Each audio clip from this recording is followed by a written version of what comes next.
Ya, nggak apa-apa lah. Oke, ini Oke. udah direcord dari awal nih sampai Thank akhirnya. you, thank you. Tapi kayaknya kalau aku end ini Zoom-nya ini, ya recordnya ke laptop Mas Nelson ya? Atau aku? Soalnya yang punya, yang akun ini kan bukan aku. Arsitektur ITN Malang. Ini siapa nih? Ya, open cam ini. And I think I saw your mouse moving, but I'm masih muted.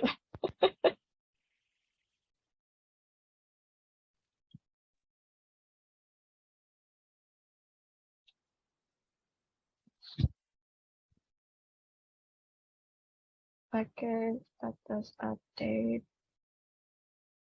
20 people now.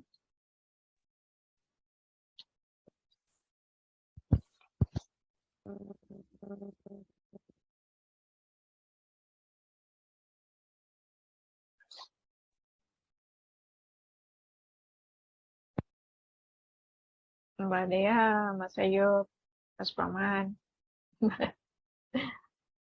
Oke, kita tunggu lagi nggak? Baru 22 orang. Aku bebas sih, bebas. Mungkin bisa disonding lagi kali di grup angkatan. Oke.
Udah 3:07, tunggu 3 menit lagi.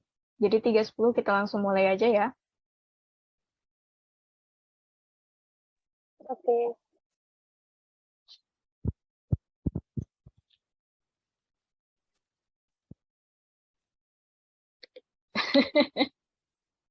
Open kamera lah. Mas Brawan, Mas Barata. Biar lebih enak. Siapa tuh salah satu apa materi PK yang bilang kalau lihat wajah-wajah itu lebih realistis daripada nama-nama kosong aja. Kalau bisa open cam ya.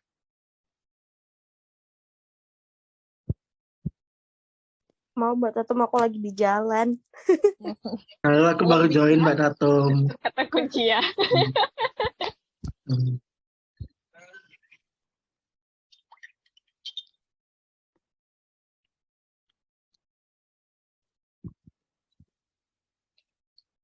Awal-awalnya aku pikir bakal ada banyak loh pertanyaan terkumpul di slide-ku. Entah karena itu pengalaman pertama, mungkin aku ada klik opsi entah gimana gitu, tapi sedikit loh yang isi. Jadi aku udah bikin PPT aja lah gitu. Slide-nya nanti aku share. And ada at least 2 section breaks. Jadi kayak di tengah-tengah itu kalau mau ada nanya-nanya, bisa kayak berhenti sebentar. Sampai dengan bagian paling terakhir.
Okay, 10 minutes have passed, 34 people. I welcome all of you. Thank you so much for sparing some time untuk sharing-sharing ini.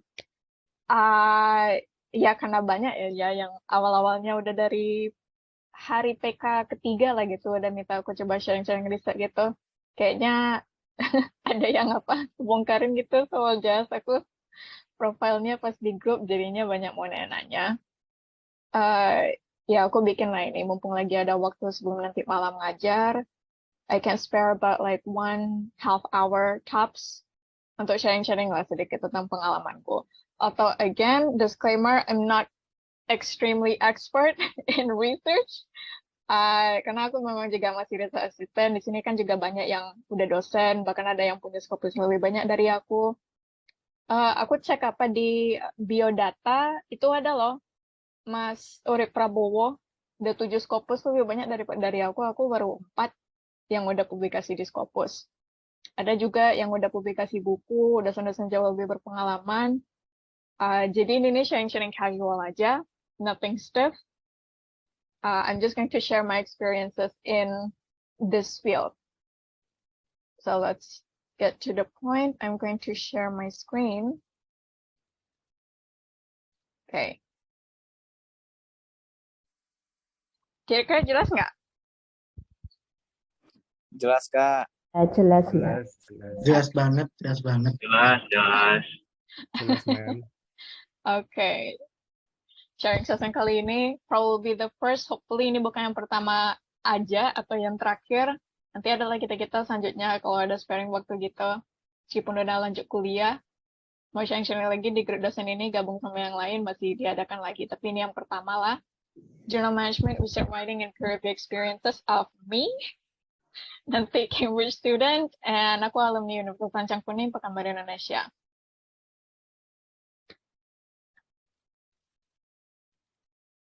Salam kenal semuanya, and first, I'm just going to tell you briefly about my journey.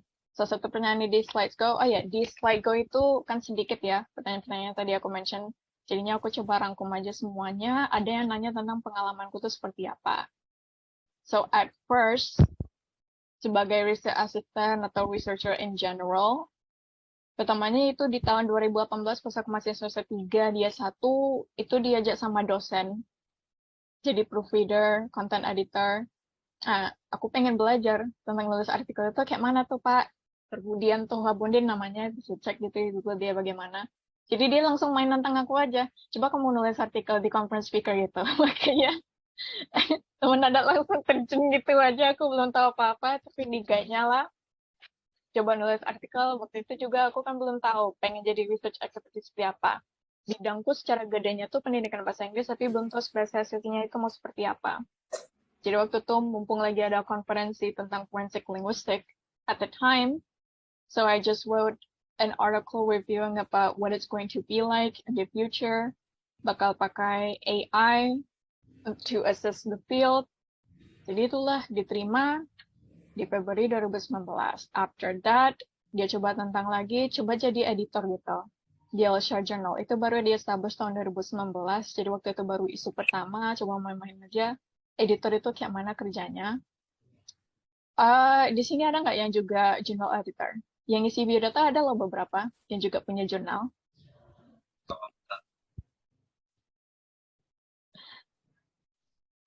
Oh, Mbak Suci Senjana.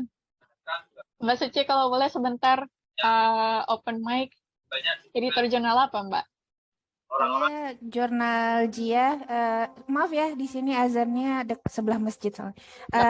JIA itu Journal of Islamic Architecture. Sekarang kemarin tahun lalu baru Scopus Q3. Weh. Ya kan banyak lagi yang lebih pengalaman, jurnalku juga belum lagi Scopus. But that's one of my targets in the future. Okay, so editor March 2019. Mulai publish gitu, track record pertama kali itu March 2019, and then after that dia angkat sebagai dari kita 2011. Jadi Arifah Fauzia, I'm going to mute. Okay. Google Scholar Ini baru aku screenshot tadi, kebetulan angkanya lagi cantik, kutipan 250, indeks 10, indeks IHN-nya juga 10. And ini sekilas aja, kalau udah ada yang sharing-sharing CV pas di sebelum hari PK itu udah tahu lah ya, agak lumayan banyak lah gitu publikasi aku. Yang ku highlight ini yang Scopus, ada yang Q3, meskipun jurnal itu kan ada fluktuasi. Kalau bisa dicek CV Simago juga, misalnya yang ini IGCP-BS ini, waktu aku menulis terus dipublish di sana 23 Mei 2020, ini Q3. Sekarang entah udah naik Q2 atau udah turun jadi Q4, I'm not quite sure. Tapi waktu itu Q3, ada yang Q1, mostly Q3, tapi udah 4.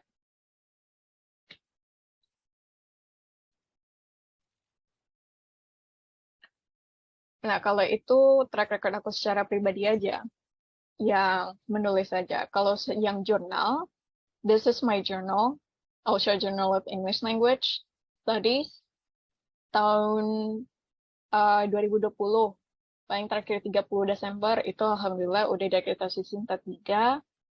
Dan setelah ini, aku coba ngebantu 2 jurnal lain di kampus aku. Rela, Utamex, kalau Elsa itu fokusnya ke bahasa Inggris, kalau Rela itu bahasa apa aja, masuk yang penting linguistik, Utamex itu pendidikan bidang apa aja, yang penting fokus di tren pendidikan. Dari pengalaman-pengalaman Elsa yang tahun lalu itu, kayak mana ngisi-ngisi borang Sintanya itu, sampai bisa dapat Sinta 3, aku coba bantu 2 jurnal kampus lain, alhamdulillah, mereka pun naik. Yang Utamex Sinta 3 juga, yang Rela jadi Sinta 2. Harapannya 2022 ini, kalau bisa Web of Science, sekarang lagi prosesnya ini, entah itu Osha pertama, atau Rela, atau Tamex, tapi ya, kalau bisa, datang-datang lah ini. Bitly Osha Journal, Rela Journal, Tamex Journal, kalau bisa visit, bantu lah ya. And ini pertanyaan-pertanyaan di slides go. Mayoritasnya, well, basically all of it, itu kayak flow dari team building, kayak nentuin author publication-nya itu seperti apa. Ada yang nanya ini, anonymous semuanya. Dari menentukan authornya itu, atau basically dari awal itu kayak mana sampai bisa publikasi, tips untuk nulis riset artikel yang bagus, tricks untuk publish di Q1 sama Q2 Scopus, and ada yang nanya, what's my special writing routine? Jadi ya, itulah yang coba aku masukkan di sini.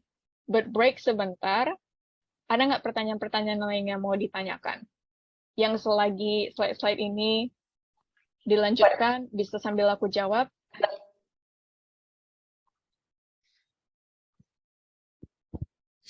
Great.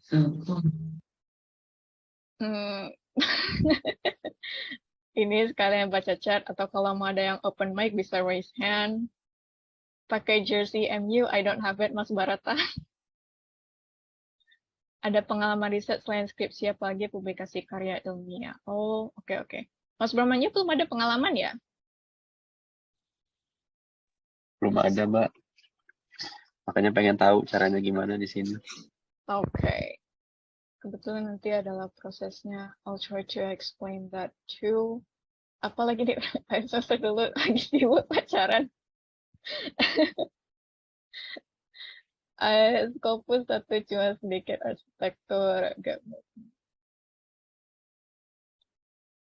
Hampir semuanya nulis collab, lebih mudah mana collab atau sendiri? Oke, sambil ini nanti aku jawab juga itu Mas Ahmad.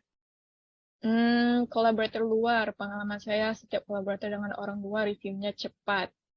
Oke, kolaborator luar, terus apakah ini sendiri aja?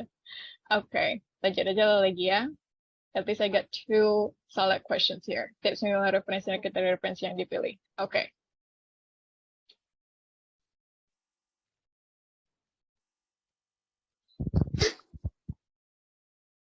Jadi yang pertama ya untuk Mas Pramanya ya yang belum pernah publikasi gitu. Kalau pas mau mulai nulis itu pertama-tama topiknya itu apa? Kan semuanya juga ngomong kayak gitu. Kalau mau bikin riset, ya topiknya seperti apa, mau ngomongin dosen atau ngomongin kolega aja gitu. Tentuin dulu keywords-nya itu seperti apa.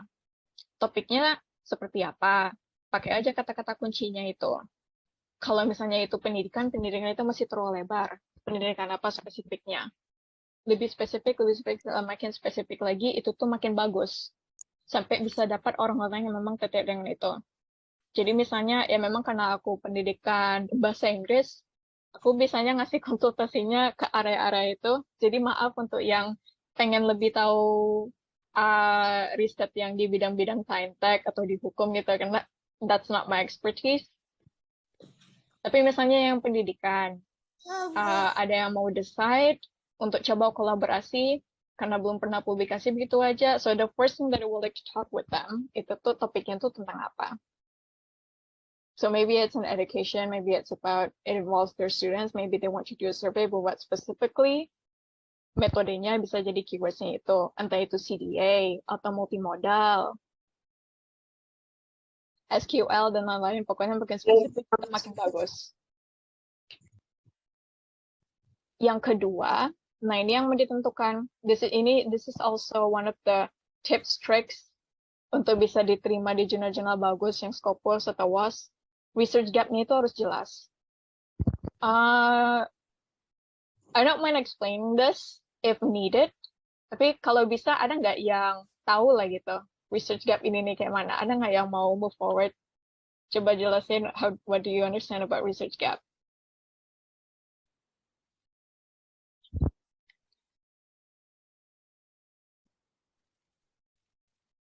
Ini Mbak, mungkin kalau konteks riset akademis aku nggak bisa jawab ya, tapi kalau di konteks aku di kantor, research gap itu kondisi yang diharapkan versus kondisi saat ini, itulah research gap-nya, apa yang harus kita lakukan supaya kita bisa mencapai ke kondisi yang diharapkan.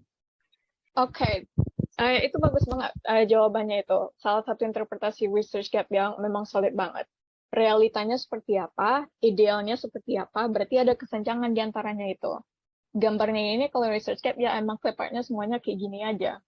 Jigsaw puzzle terus apa yang kosong. Pokoknya topiknya apa tadi, biasanya kan keywords-nya udah kita tentukan. Misalnya tentang multimodality. Risetnya mungkin tentang something simple, analisis advertisement sosial media yang dibuat seorang artis lah misalnya ya. Nanti aku tunjuk Mas Ahmad yang raise hand.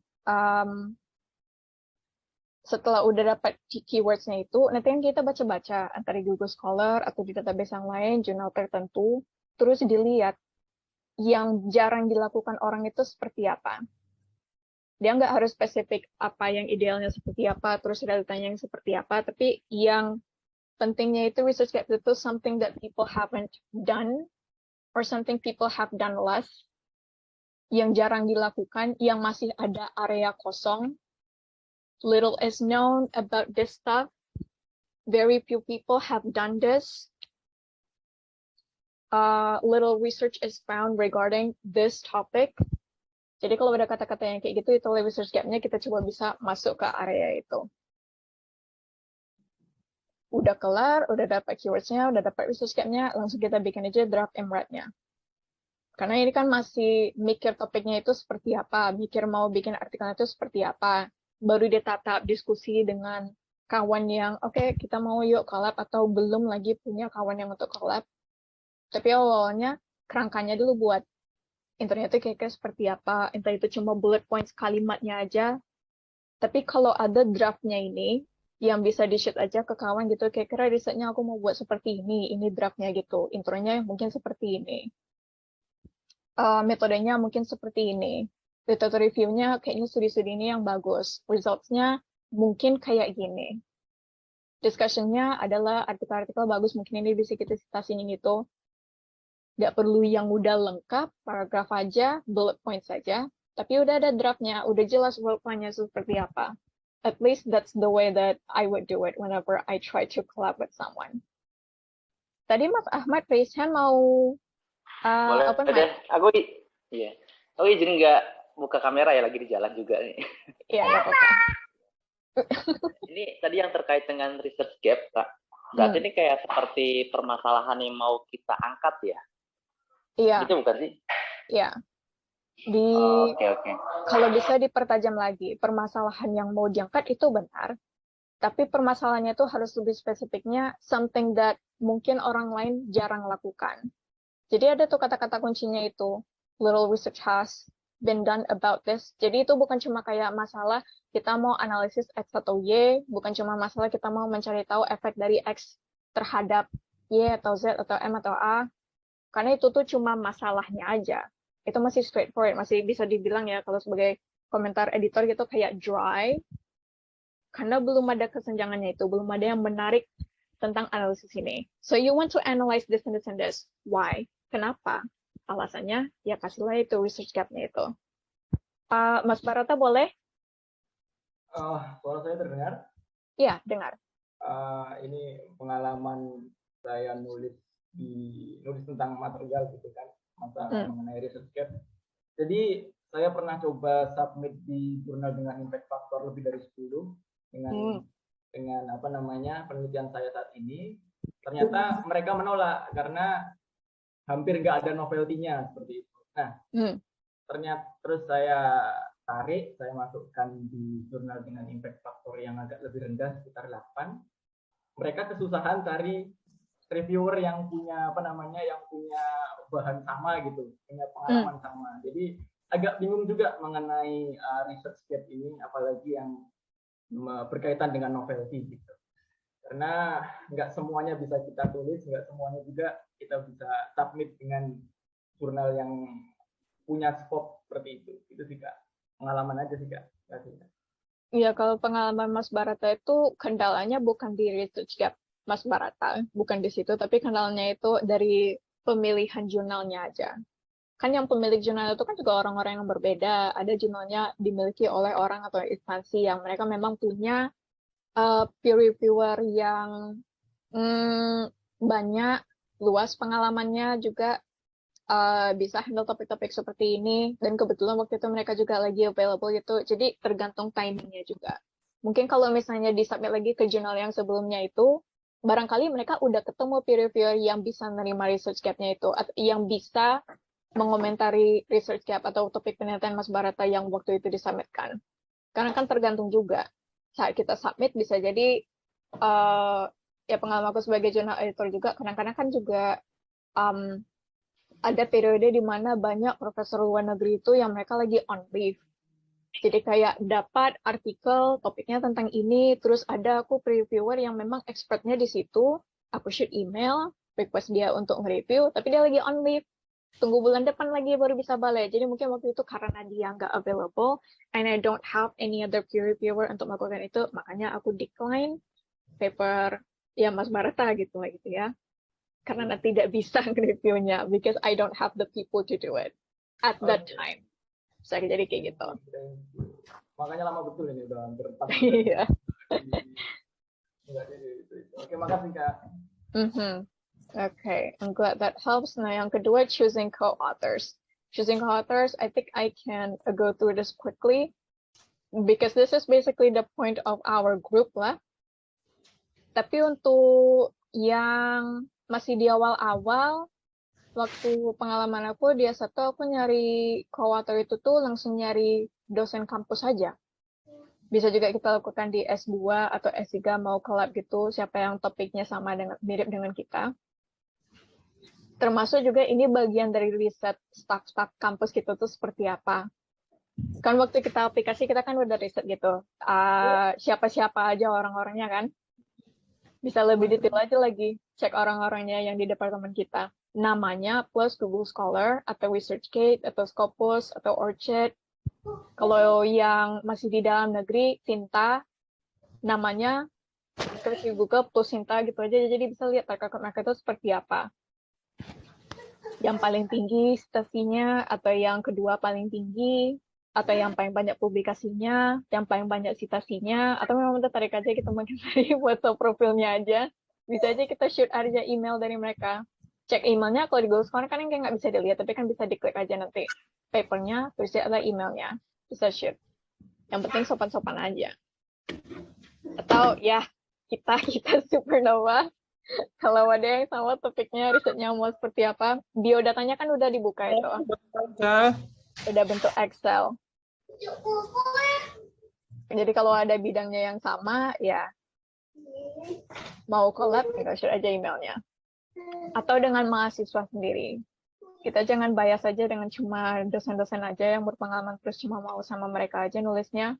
Mahasiswa kita pun juga punya banyak ide. Junior-junior aku, yang lain-lain. Kalau misalnya mereka belum tahu pun, mereka pasti ada lah yang tertarik mau coba belajar.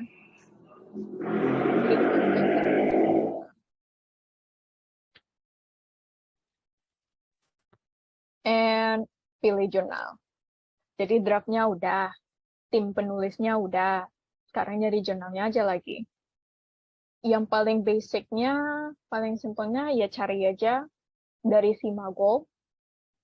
Yang Simago ini nih website untuk mencari jurnal-jurnal Scopus gitu. Jadi bisa diklik aja linknya ini. Atau cari aja langsung di Google sekarang, Simago, and check the journal rankings. Lihat aja nanti pendidikannya, bidangnya seperti apa, mau jurnal apa, buka aja cari homepage-nya, itu udah banyak banget. Atau rekomendasi kawan-kawan dari kolega, kira-kira topik saya seperti ini, kan draft-nya tadi udah dibuat, topiknya udah tahu, keywords-nya juga udah spesifik. Jadi mau cari jurnal yang pas untuk artikel saya ini seperti apa, artikel kami seperti apa, jadi cari aja lagi di situ. Udah dapat, maybe 3 or 5 choices, jangan lupa itu tolong di cross out di Bell's list. If you guys not know this is a list of predatory journals yang publishers yang mereka itu nggak akan melewati proses peer review tapi langsung nerima minta duit gitu aja terus nggak ada dicek papernya, predator, sama sekali nggak ada proses peer review, nggak ada akuntabilitas. Jadi kalau ada jurnal-jurnal mau dipilih, langsung buka listnya ini, terus dicek. Kalau nggak muncul dalam websitenya, berarti itu jurnalnya masih aman lah. Tapi kalau muncul, jangan sampai ke situ. Atau, ya aku pun juga suka lihat-lihat call for papers, IG publikasi ilmiah, atau mungkin ada yang tahu akun-akun call for paper lain, yang mana kalian suka. Nah, rekan-rekan bisa cek juga untuk cari-cari jurnal lain. Call for papers, ya inilah untuk jurnal aku. Yang Elsa bisa dilihat seperti apa, jurnalnya, scope-nya itu mintanya seperti apa. So for my journal, it would be like English language, anything, any discipline are welcome as long as it's relevant to English language. Particularly kalau misalnya konteksnya itu di developing and emerging countries, linknya most of the time mereka pasti ada itu ada di call paper-nya, informasi yang penting-penting. Kayak publication schedule-nya itu Februari, Juni, Oktober, berarti ini triannual. Ada jurnal yang publication schedule-nya itu cuma 2 kali per tahun. Atau bahkan sampai beberapa kali per bulan. Itu nggak masalah, tapi termasuk juga untuk consideration kualitasnya itu seperti apa. Publication schedule ini juga, ini tandanya mereka itu berapa kali sering publikasi isu. Bukan berarti mau submit paper itu harus nunggu pas bulan Februari, Juni, atau Oktober.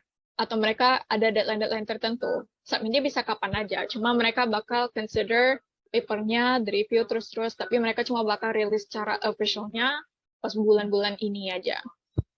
Open access, enforced policy, double blind peer review policy. Fee-nya bisa cek jurnal. Bisa di DOAG itu difilter. Apakah itu tuh gratis atau tidak. Kalau mereka ada fee, bisa dicek juga, pastikan fee-nya itu tuh untuk submit itu ada fee nggak. Kalau Elsa kebetulan nggak. Tapi kalau misalnya udah diterima, terus mau dipublish, itu barulah kemungkinan akan fee-nya tuh 50 USD. Tapi ada khusus-khusus. Untuk author yang high index-nya tuh udah 2 di Scopus, we actually give it for free. Nanti itu dikasih diskon gratis, nggak perlu bayarnya. Atau yang affiliated with different countries. Jadi misalnya, Mas Bramantnya dengan Mas Ayub lah misalnya. Mau collab, mau publish di sini, dari 2 negara lain. Yang satu Indonesia, yang satu lagi di UK. I don't know. Tapi kayak different countries gitu. Bisa publish ke sini. Meskipun normalnya itu harus bayar 50 USD, tapi jadinya free. Jadi pas cek-cek di jurnal itu, dapat jurnalnya, cek di Bell's list. Cek juga nanti publication fee-nya itu, sering banget jurnal itu mereka ada syarat-syarat khusus di mana author itu bisa ngasih waiver. Apalagi untuk yang datang dari afiliasi countries yang kurang maju. Yang kurang lah gitu GDP-nya. Kayak Bangladesh atau Pakistan, itu biasanya mereka free aja gitu.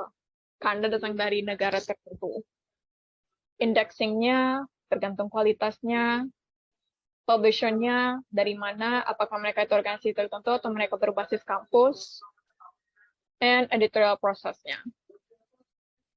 Ini kalau bisa di zoom sedikit lagi. Nah, editorial process biasanya bervariasi, tapi secara generalnya itu seperti ini. Papernya tadi kan pertama udah ditentukan topiknya, udah ada draftnya, udah ada tim penulisnya, dan semacamnya pokoknya udah kelar, risetnya udah done. Submit ke jurnal. Itu biasanya it would take a few days. Kalau aku di Elsa, I try to answer as quickly as possible, so I only take maximum 3 days untuk acknowledge submission mereka tuh udah masuk, kasih balasan seperti apa. Papernya itu nanti akan melewati proses initial review dulu. Ini belum lagi papernya akan dikirim ke profesor-profesor expert lain-lain itu untuk direview, belum lagi. Ini masih yang secara internal.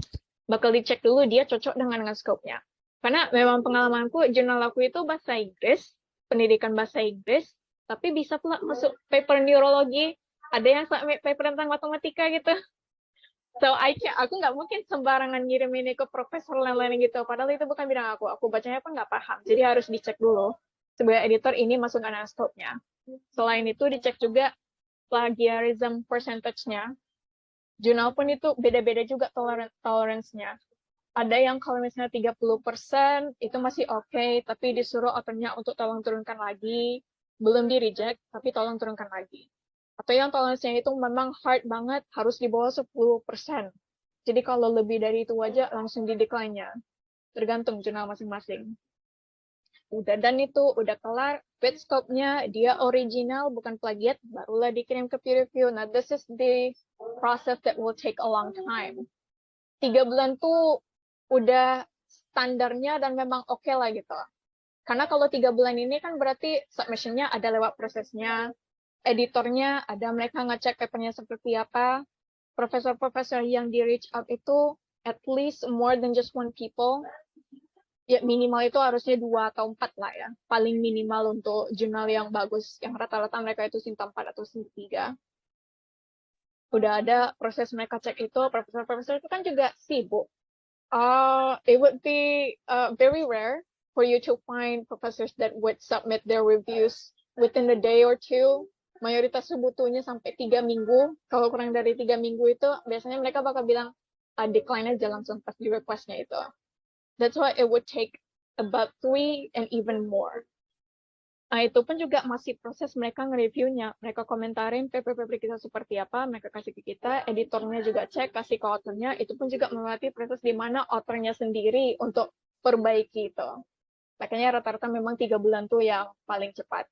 Lebih cepat dari itu, ya mungkin jurnalnya enggak terlalu dicek lah kualitasnya. Apalagi untuk yang editor yang tahu soal quick submit, langsung main publish gitu aja, belum ada proses review. Nah, itu tuh yang tanda kualitasnya tuh belum bagus. Tapi udah selesai peer review, udah kelar, bisa di-accept, barulah masuk ke proses copy editing. It will probably just take about 2 weeks or more.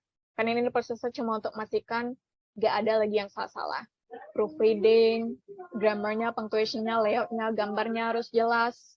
Kalau table usahakan jangan gambar ya. Jangan JPEG. Table itu harus yang memang bisa di-editable. Gambarnya, kalau ada tulisan, itu kalau misalnya di Zoom, dapat itu harus jelas. Kalau blur, itu bakal mereka minta ganti lagi. Ganti ke JPEG, ganti ke format lain, biar dia lebih jelas kalau misalnya di Zoom ke dalam. Final check saja. Baru masuk ke production, itu nanti dipublish, dia kasih doi.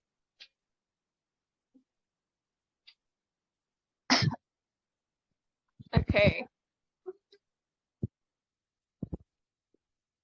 Kalau ada yang ingin bertanya, bisa raise hand. In the meantime, aku coba catch up dengan chat. Lihat pertanyaan-pertanyaan apa yang sudah terkumpul. Mas Arya? Mas Arya boleh? Open mic? Oke, Mbak Tatum, halo. Halo. Terima kasih banget udah bikin acara ini untuk teman-teman Supernova. Saya ngerasa enlightened dengarnya. Saya punya beberapa pertanyaan, cuman ini kayak trivial aja.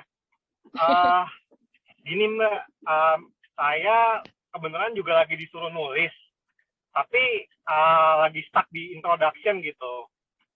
Soalnya bidang yang saya tulis ini agak jauh dari bidang yang biasa saya kerjain gitu. Untuk nyusun introduction yang baik tuh gimana sih Mbak? Sebaiknya kan biasanya kan general dulu nih, terus lama-lama mengerucut ke research gap-nya kita gitu kan ya. Nah itu biasanya gaya penulisannya tuh kayak gimana? Terus ada tips-tipsnya nggak? Terus ini Mbak, pernah punya pengalaman nggak Mbak? Misalnya dulu Mbak Tatum pernah isu publication yang di Q1 atau Q2 gitu. Terus gini, saya ngelihat untuk penelitian yang saya kerjakan dengan peralatan yang ya seadanya, itu kayaknya sih masuknya Q3 gitu, karena saya ngelihat yang di jurnal-jurnal yang diterbitkan oleh negara antah berantah, itu biasanya kalau saya cek di Simago, reputasinya Q3 ya, kayak negara kayak Lituania gitu-gitu lah ya. Terus kalau saya lihat yang negara-negara kayak Q1, yang kalau saya lihat publisher yang Q1 atau Q2 itu kayaknya peralatannya lebih lengkap, terus datanya lebih banyak gitu. Nah sebenarnya ada kemungkinan nggak sih untuk menaikkan dalam tanda kutip ya penelitian atau paper yang lagi saya tulis ini untuk naik kelas, misalnya saya submit ke Q2 atau Q1 ini bisa masuk gitu misalnya. Terima kasih Mbak, itu aja dulu. Oke, Mas Arya, thank you so much for your question. Yang pertama, soal intro ya, kayak mana cara nulisnya yang bagus, please for 4 stars itu. Aku ngasih perspektifnya untuk jawab ini sebagai editor dulu ya. Kalau sebagai penulis kan kita memang selalu mikir paper itu pas kita nulis rasanya udah satu paragraf terus nggak puas, pengen hapus aja, pengen ulang aja lagi gitu. Pokoknya nggak ada lah puas, perfectionist banget. Tapi sebagai editor, I don't really care how perfect your writing is going to be at first. Yang penting itu pas aku baca, nampak nggak research gap-nya itu seperti apa? Do you actually have a solid purpose? Karena kan semua paper itu mau melakukan sesuatu, masalahnya itu pasti ada, selalu ada. Tapi gap-nya itu jelas nggak? Kesenjangannya itu. What are they trying to say? What's urgent about this? Misalnya ada paper yang pengen menganalisis tentang buku tertentu, evaluasi gender differences in textbook or whatever like that. Is it important? Is it urgent? Is there anything unique about it? Jadi kalau bisa semakin cepat paragraf pertama, kedua, ketiga, kalau udah langsung ngejawab hal itu. Yang unik tentang penelitian ini adalah what's unique about this research, the uniqueness of this research. Little has been known regarding this. Most people have been researching this topic through surveys, through interviews, but very rarely have they done a specific case study about this. Or most people have done surveys, have done interviews, but very rarely people have done a longitudinal study about this. Jadi semakin jelas research gap-nya itu, langsung di paragraf pertama, kedua, ketiga, udah ada itu langsung aku sebagai editor, aku highlight, okay, ini potential, I'm going to keep this, I'm going to keep reading this.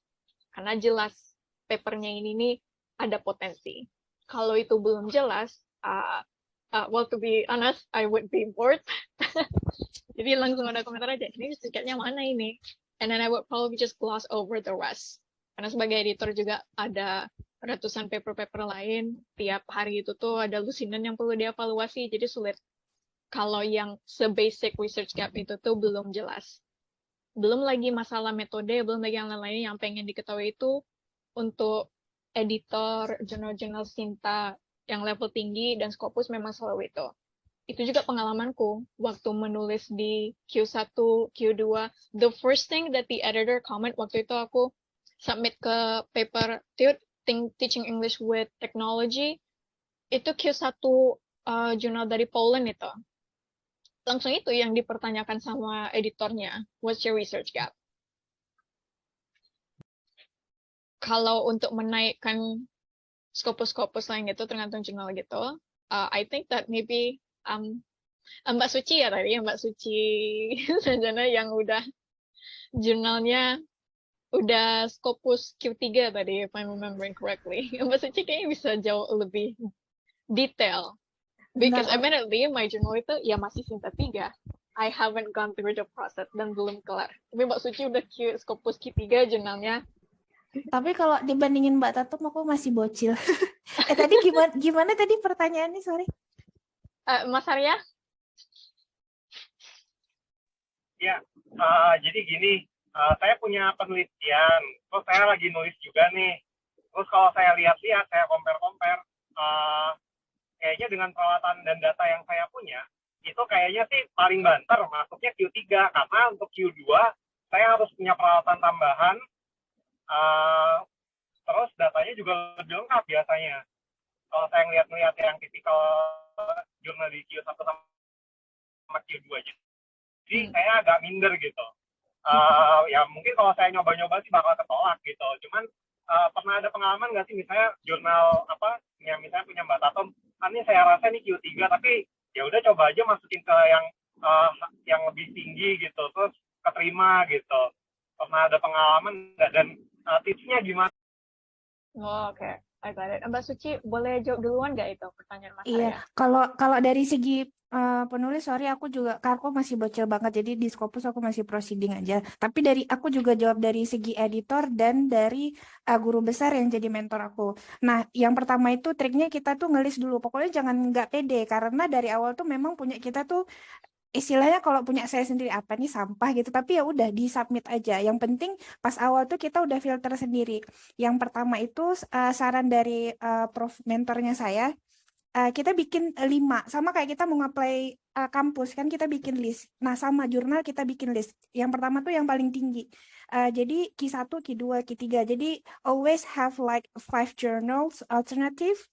Once misalnya tadi ada editor yang reject, karena jangan minder, karena ketika kita di reject itu 50-50, bisa jadi kita salah atau yang kayak tadi Mbak Tatum cerita, karena kayak saya nge-reject orang kadang karena gitu terlalu banyak paper gitu, jadi hal sepele kadang bisa terreject di momen yang tidak tepat, nggak sesuai dengan yang bersangkutan. Jadi di submit aja Mas, Q1, Q2 itu di ranking, punya 5 alternatif. Kemudian gini, saran yang kedua, jangan lebih dari 5 tahun.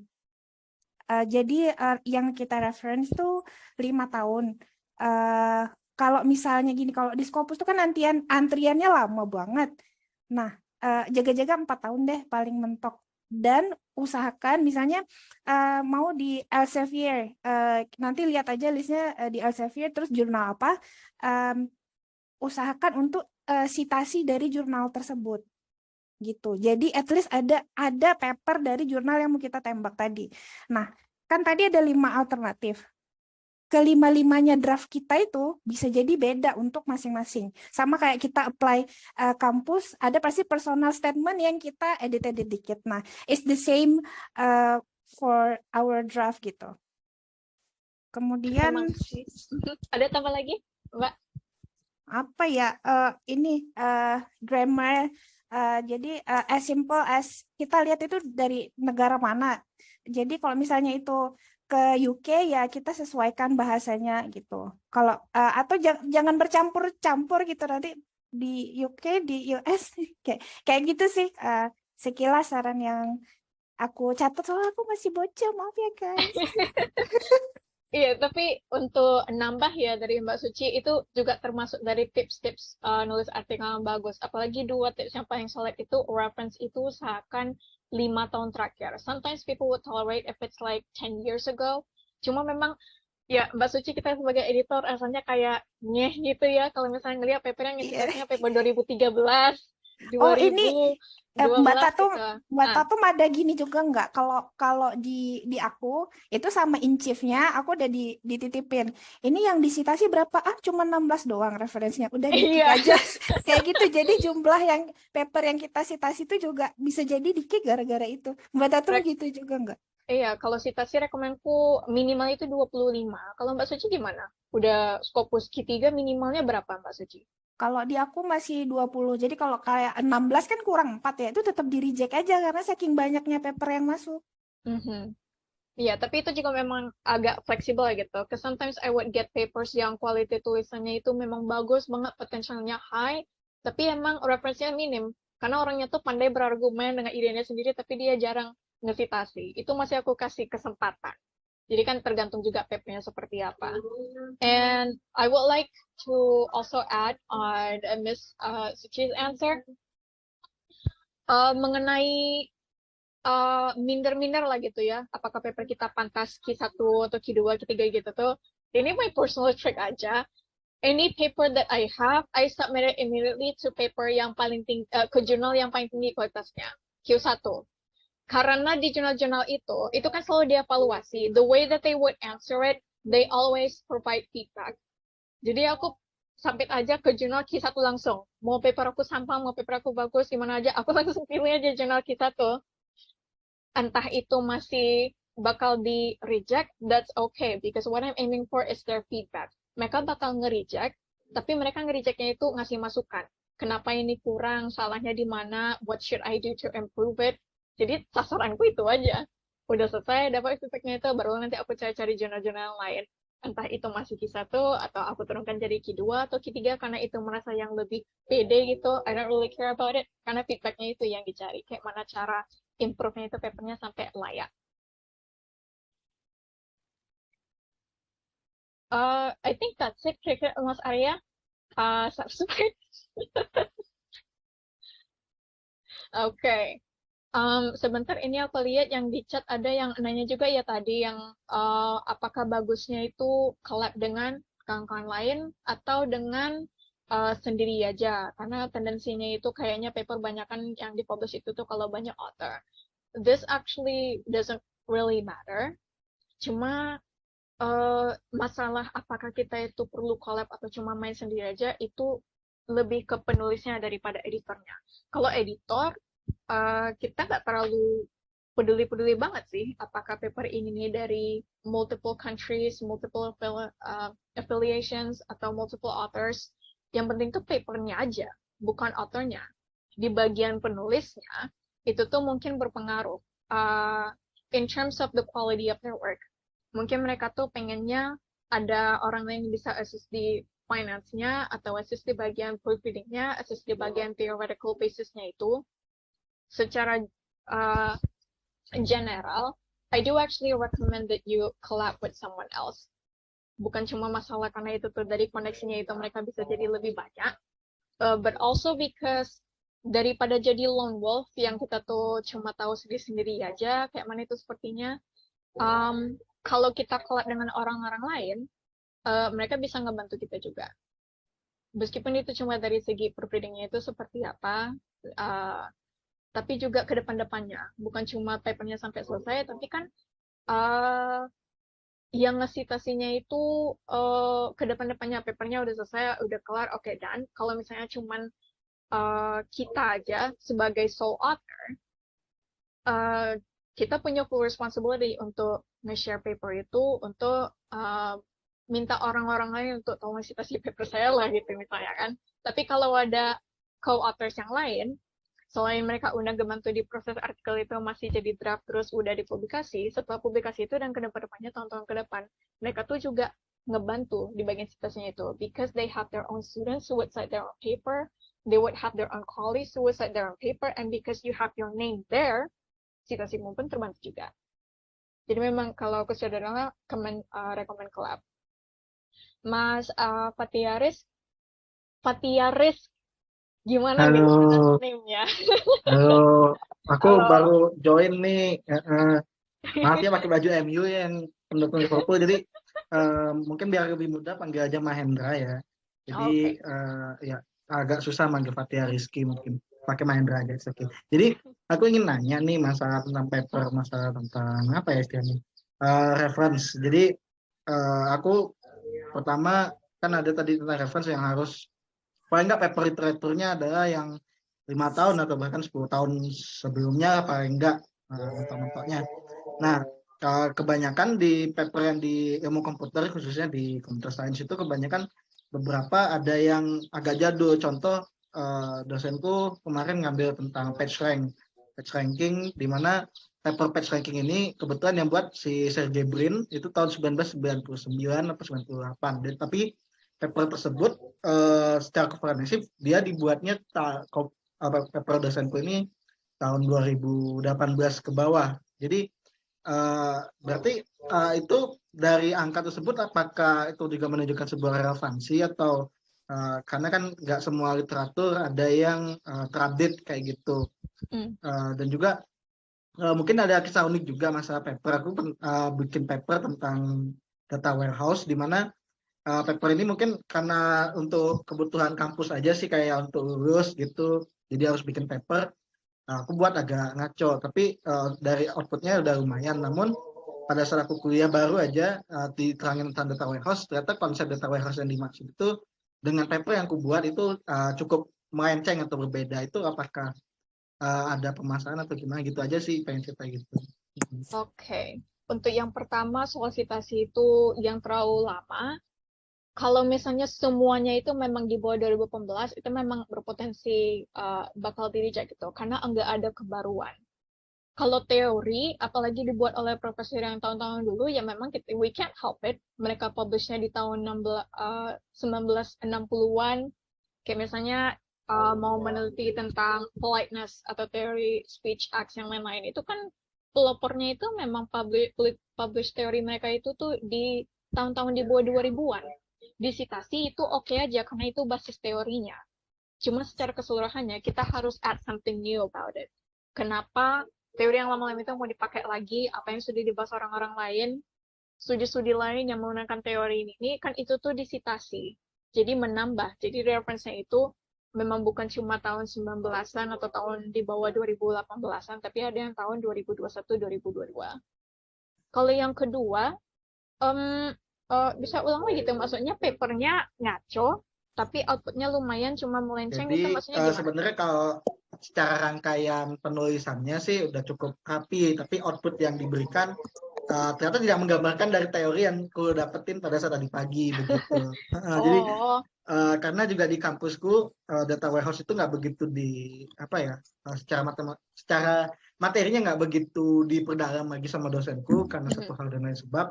Jadi aku dapat referensi dari Google dan sebagainya, jadi agak ya ketika bikin paper outputnya yang ku baca udah cukup baik nih secara penelitian yang ku lakuin, literature review, gak ada revisi, terus juga secara secara conclusion juga nggak ada revisi sampai situ. Tapi bermasalah ketika pada saat tadi kuliah ternyata konsep yang data warehouse yang dimaksud sama dia agak berbeda dengan paper yang ku buat. Oke. Kalau di pengalamanku sebagai editor dapat juga paper-paper yang kayak gitu, yang outputnya itu results-nya, discussion-nya itu keren banget, mantap banget.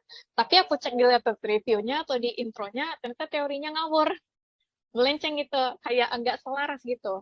Jadi ya memang tergantung juga editornya nangkap atau enggak. Yang benar-benar ngecek kualitasnya memang udah berpengalaman lah gitu untuk ngecek keselarasan antara teori dengan outputnya itu, mereka bakal point that thing out. Apalagi sedangkan hal sesepele apakah citasi mereka itu yang di in-text mereka bikin Putri 2020, tapi tadi di reference-nya itu tuh sama sekali nggak ada. Itu kan dicek juga, termasuk juga hal seperti itu. Kalau misalnya ada ketidakselarasan, kok question-nya seperti ini tapi answer-nya seperti ini. Answer-nya bagus, tapi tolong ralat lagi question-nya, tolong di-fix, direvisi. Biasanya kayak gitu aja masalahnya, tapi itu normal aja. Nothing that would get you in trouble. Oke, ini pertanyaan terakhir sebelum kita lanjut lagi share screen-nya, Mas Ayub. Oke, terima kasih. Kedengeran ya, Kak Tatum? Ya. Oke, jadi ini Kak, sedikit cerita pengalaman. Di bidang saya itu kan di medical imaging, itu seringkali ketika kita melakukan pengambilan data, dituntut untuk menghasilkan dari satu pengambilan data itu dihasilkan lebih dari satu paper gitu. Jadi ada beberapa topik yang dipublish, beberapa judul gitulah. Saya pengen tanya dari sisi editor atau reviewer gitu ya, apakah itu sering terjadi di dalam satu kali submit ada banyak judul dari data yang sama, kemudian apakah itu juga bisa mengurangi nilai kredibilitas sebuah kita sebagai yang submit gitu? Terima kasih. Oke, ini referensinya maksudnya dari satu data yang sama ini, maksudnya kayak dari jurnal yang sama gitu aja gitu, atau dari orang yang sama? Jadi kita misalnya ngambil data di sebuah rumah sakit dengan pasien, misalnya 50 pasien. Karena Ya. kita kan sistemnya kayak apa, etiknya sulit, kemudian alatnya juga sulit, Ya. pemanfaatan radiasinya banyak segi etiknya. Jadi kita sekali semuanya gitu, sekali ambil gitulah, seperti itu. Kalau itu kan soal data collection-nya itu nggak masalah itu. Yang masalah itu kalau referensinya mungkin dari satu jurnal sampai 10 buah dari jurnal itu aja. Itu tuh kayak terlalu apa namanya? I don't know di Indonesian tapi kayak di Inggrisnya kissing ass. Kayak terlalu cium-cium gitu lah sama jurnalnya itu nggak boleh. Atau terlalu banyak nge-citasi paper oleh satu author aja, keseringan itu tuh kita nge-citasi diri sendiri di paper kita sendiri, terlalu banyak sampai lebih dari 3. 3 tuh udah limitnya lah maksimalnya gitu. Kalau lebih dari itu tuh itu cuma naikin citasi sendiri aja, itu nggak bagus. Itu aja. Tapi kalau soal data mau dari satu tempat yang sama aja, itu nggak masalah. Yang penting aja justifikasinya aja. Kenapa pilih banyak orang dari satu tempat ini? Kenapa populasi ini? Sama aja kayak kita mau pretest, posttest, assessment kelas tertentu, sekolah tertentu, kenapa pilih sekolah itu, kenapa pilih murid kelas itu, kenapa pilih murid tingkat ini, yang penting ada alasan. Itu aja. Jadi lebih ke ini sih Kak, aneh terkadang itu di lapangan ya, kan ya kalau kita sebagai ada yang mahasiswa, kemudian ada dosen-dosen itu kan saling menunggangi ya terkadang dalam sebuah jurnal gitu kan. Jadi mereka mencoba jadi first author, kemudian saya nanti di topik ini jadi first author, seperti itulah ya, kan tahu ya. Oh, iya. Itu kira-kira gimana komentarnya? Terima kasih. Kalau itu penelitiannya sama persis itu. Karena kan kalau orang-orang banyaknya itu kan harusnya berbeda gitu. At least from my experience,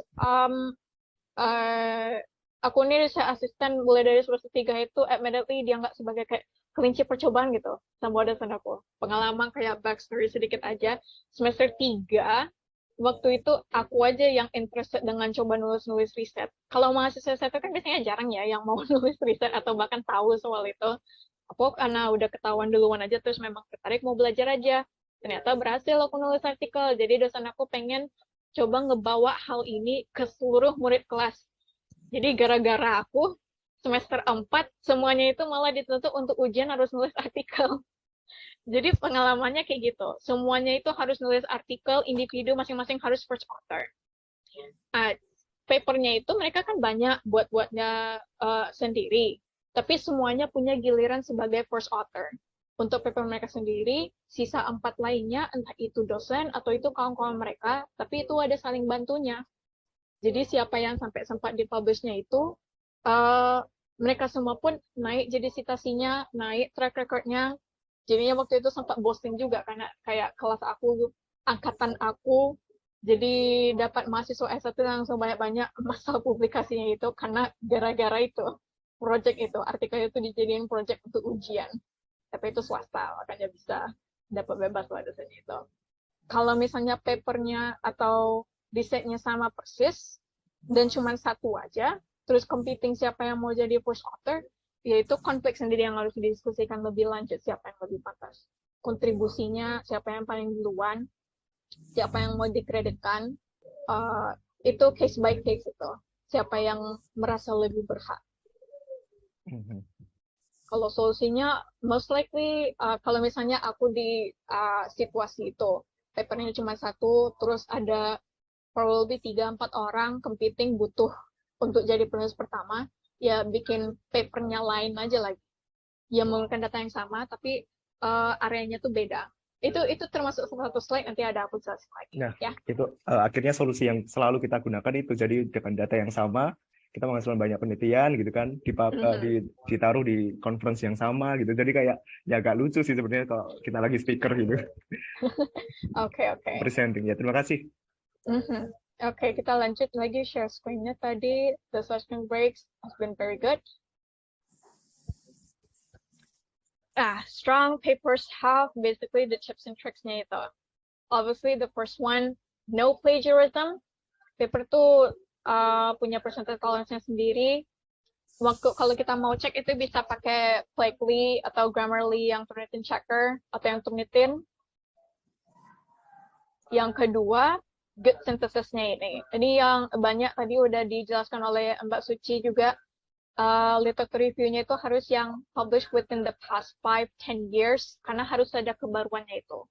Teorinya, datanya, kalau datanya mau pakai yang pasien di tahun 2005-an. Atau misalnya literature review nggak mau take into account data-data yang udah dipublikasi di tahun 2000-an. Atau yang teorinya yang berasal dari tahun 1960-an. Itu nggak masalah. Yang penting ada argumen-argumen baru yang mensintasi paper-paper yang baru dipublish. 5 years itu yang safe, 10 years ya depending on the editor juga. Karena jurnal tuh beda-beda juga. Ada orang yang kalau misalnya ngelihat citasinya itu misalnya masih cuman 2014 banyakannya gitu, mungkin dia merasa kayak ini masih outdated, tolong ditambah lagi. Itu kalau di komentar itu ujungnya. Third, I think as I mentioned first, harus ada gap atau urgency-nya itu. Same thing, tadi pertanyaannya dari Mas Barta ya, tadi yang nanya Mas Arya tadi ya, introduction itu bagus nulisnya itu seperti apa, ya gap sama urgency-nya itu. Mau neliti topik ini, well, why this? Why now? Misalnya mau meneliti tentang atau mau memastikan teori seseorang yang udah dilakukan sebelum-sebelumnya, atau mau ngecek faktor-faktor tertentu. Kalau reviewer udah expert, apalagi editor yang udah expert, they would probably see this type of stuff so many times. Jadi di mindset mereka itu, di mind mereka ini udah lama. This is an old topic. Why do you still do it? Jadi kalau bisa di intro itu udah langsung jawab kenapa mau melakukan hal ini, nah itu bagus tuh. Papernya strong, ada potential. Kalau nggak ada, ya itu langsung masuk ke file maybe. Method lagi. Tadi itu kan masih apa yang akan aku sebagai editor baca di introduction atau di abstraknya. And ini ya metode aku sendiri aja, but literature review itu biasanya pelengkap lah ya. Pelengkap. So I would immediately skip to the method. Strong papers, in my experience, and from what I know, dengan konsultasi dengan dosen-dosen lain juga gitu di webinar, biasanya kami tuh udah baca intronya, udah jelas gapnya, udah jelas purpose-nya, we go straight to the method. Ini jelas nggak risetnya itu. Valid, validitas, reliable, and hal-hal lain kayak gitu tuh teorinya doesn't matter. Yang penting itu cara menjelaskannya itu tuh jelas nggak untuk orang-orang yang ngebacanya. Karena kalau misalnya yang ditulis itu tuh formula ini, teori ini, kenapa menggunakan teori ini. Tapi kalau misalnya nggak jelas sebetulnya dari A sampai Z yang dikerjakan orang ini seperti apa sampai bisa mendapatkan hasil ini. Kalau itu nggak jelas, itu bakal kena lah gitu. Berpotensi untuk mungkin di-reject atau dipertanyakan ini sebetulnya seperti apa papernya. Jadi kayak datanya itu katanya menggunakan apa? 70 students from essay writing course misalnya mau meneliti tentang faktor-faktor kenapa tulisan mereka itu banyak jelek. But then I would question, when did you do this? Kapan ini dilakukan? Katanya pakai survei. Surveinya mana? Blueprintnya mana? Surveinya ini berapa banyak pertanyaan? Katanya 70 students. Well, why 70 students? Is that enough to represent the entire school? Sampling methodnya gimana? Katanya 70 students, tapi sebetulnya dipilihnya itu bagaimana? Secara random atau secara purposive? Kenapa mereka dipilih? Kenapa kelas itu dipilih? Itu pun juga ya memang kayak gitu aja description-nya. Survey given to 70 students from essay writing course. Ya kenapa kursus itu? Kenapa yang kursus essay writing course? Terus ini dari unit mana?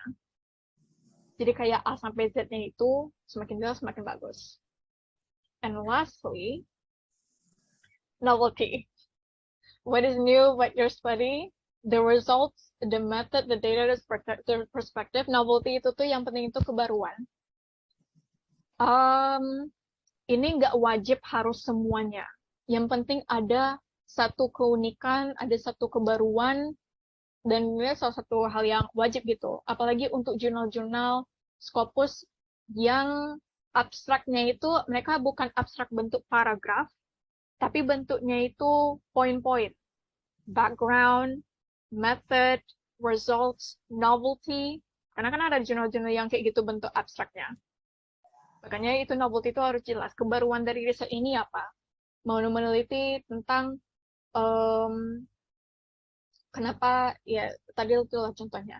Ya murid-murid atau mahasiswa, kenapa mereka sampai sekarang itu masih belum bagus juga tuh essay writing-nya, hasil-hasil essay-nya, padahal udah belajar bahasa Inggris sejak SD gitu.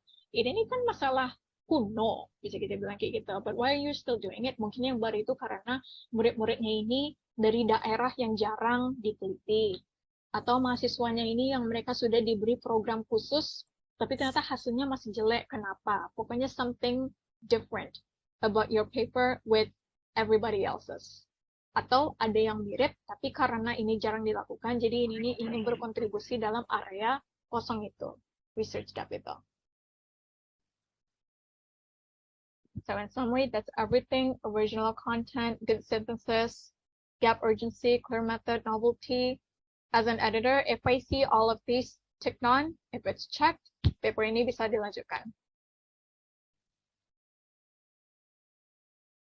And I'm not sure if this is the last question, but someone asked about my writing routine. Kayak mana bisa nulis kayak gitu lah, dari fokus sampai finish writing articles-nya itu. So this is not something that I would recommend other people. This is just me sharing curhat lah gitu, kayak mana caraku pribadi menulis artikel. So first things first, I don't immediately do it. I motivate myself first.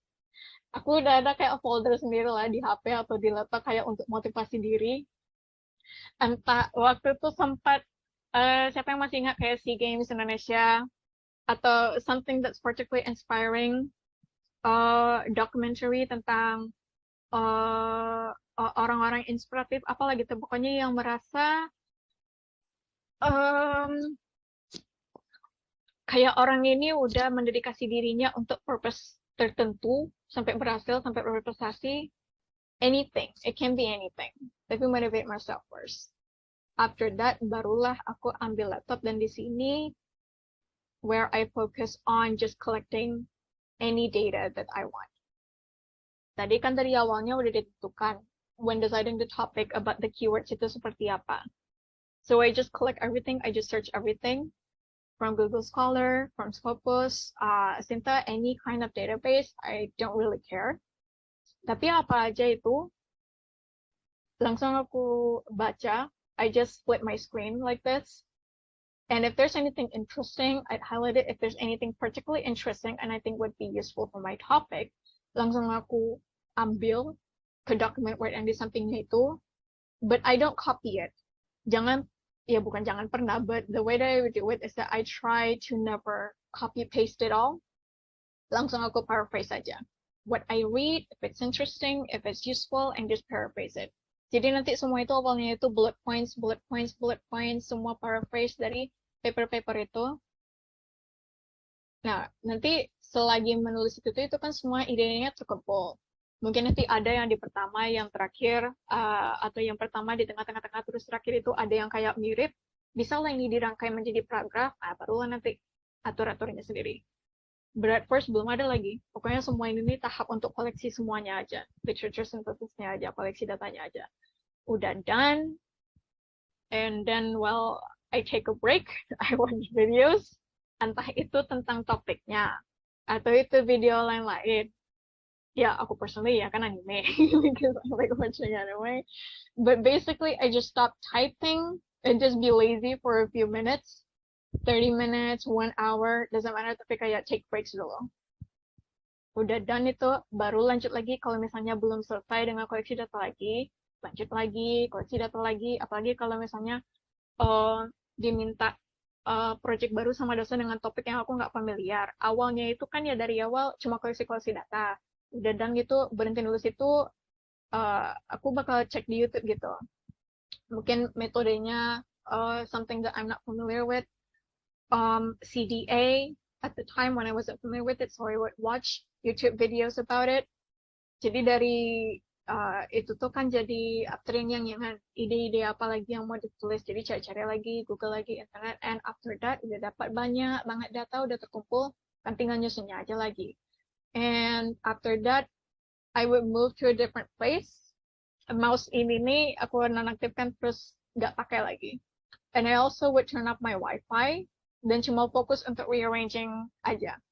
Pastikan semua bullet points itu tuh udah dijadikan paragraf yang solid, intro yang solid, metode yang solid, literature yang solid.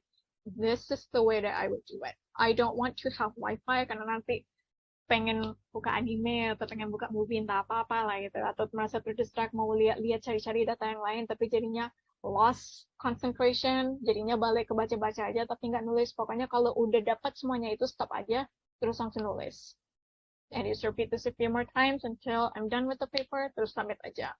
Q1 dulu, dapat feedbacknya, balik lagi.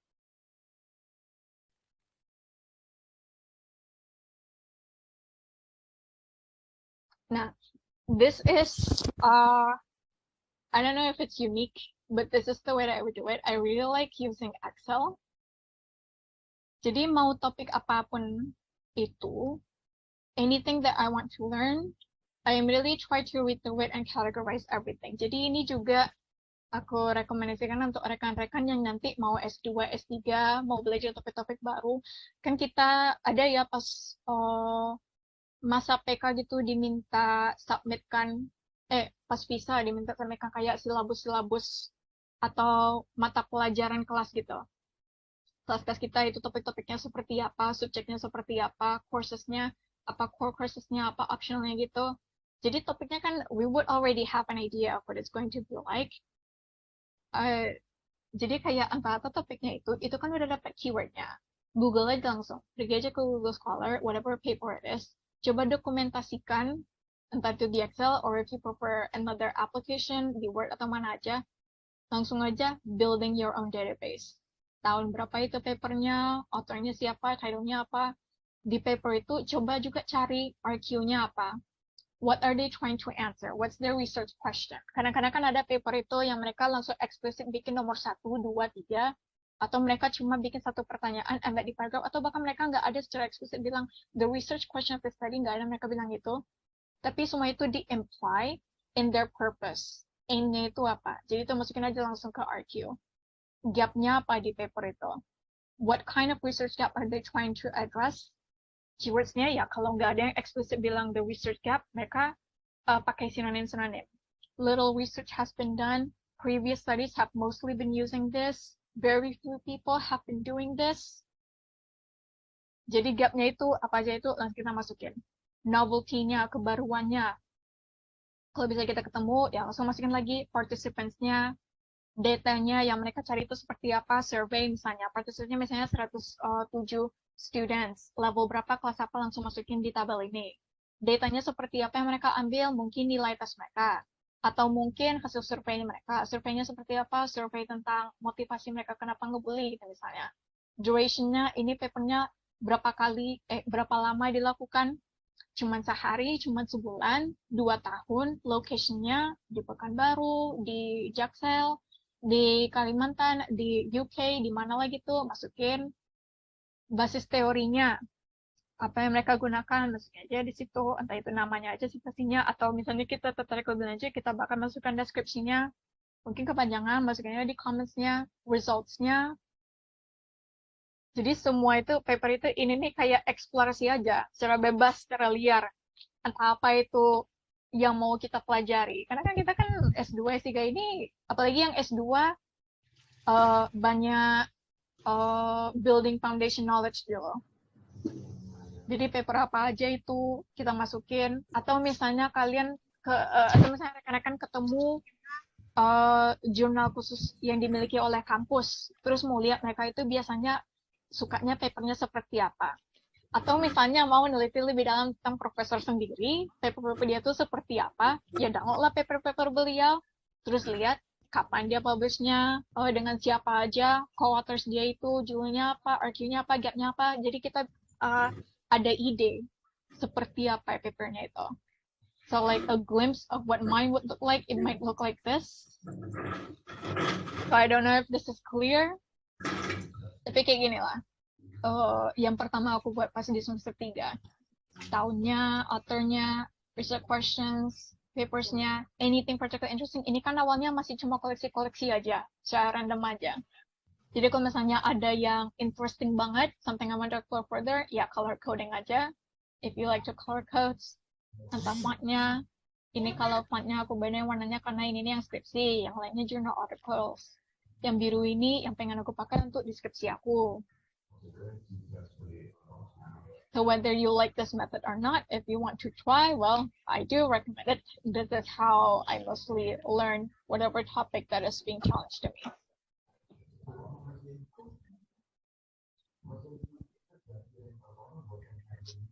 And how I proceed.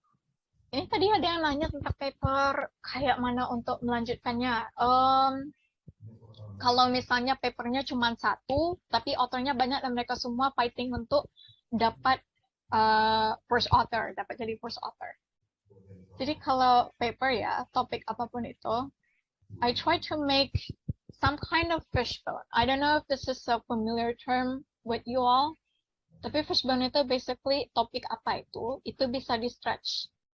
Bisa dihasilkan artikel multiple dari satu topik. So for me personally, it was about cyberbullying. Itu topik yang aku gunakan untuk skripsi. This is a topic that I'm also proposing for my own master's research. Tapi kayak dari pertama itu tuh aku coba mencari a unique problem among the students of my faculty. Jadi kan waktu itu kan ya belum tahu apa-apa, masih basic, masih apa tadi maksudnya bocil ya, bocil soal riset, jadi nggak tahu topik itu tuh mau apa, mau jadi expert di bagian apa. But I don't want to do something that's boring or something that has already been done by so many people. Jadi pertama-tama itu coba fokus ke problem apa yang dimiliki oleh populasi tertentu. Jadi di kasus aku waktu itu mencari tahu problem apa yang mahasiswa miliki saat mereka belajar online. Jadi kayak yang tipikalnya, lack of IT skills, lack of confidence, lack of training from teachers, atau lack of knowledge, whatever, itu kan udah general banget. Tapi terus ada muncul yang unik ini, ada beberapa orang yang bilang cyberbullying. Pas mereka pakai sosial media untuk belajar online di kampus mereka, banyak pula kawan-kawan yang nulis komentar jelek-jelek gitu terus nganggu pelajaran mereka, menjelekkan blog-blog mereka, menjelekkan diri mereka gitu. Ini kan masalahnya unik banget. So I just focus on that. Ngomong tentang itu, ini cuma hasil survei simple aja. Tapi hasilkan satu paper, finding some kind of unique problem. Dah terhasil ini, one paper. Biasanya aku ini first author, Cyberbullying on Students Blog, Exploring Bully in Digital Era.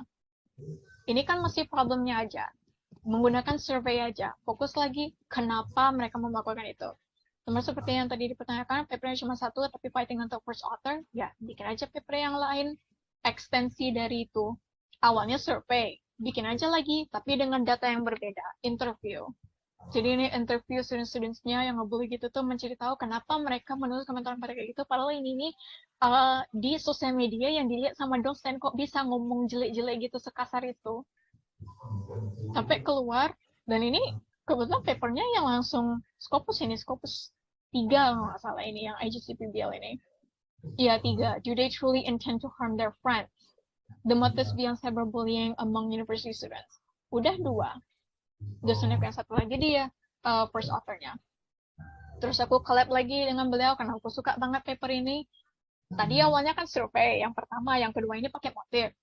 And then I thought about gimana untuk extend publikasi lagi tapi dengan topik yang sama.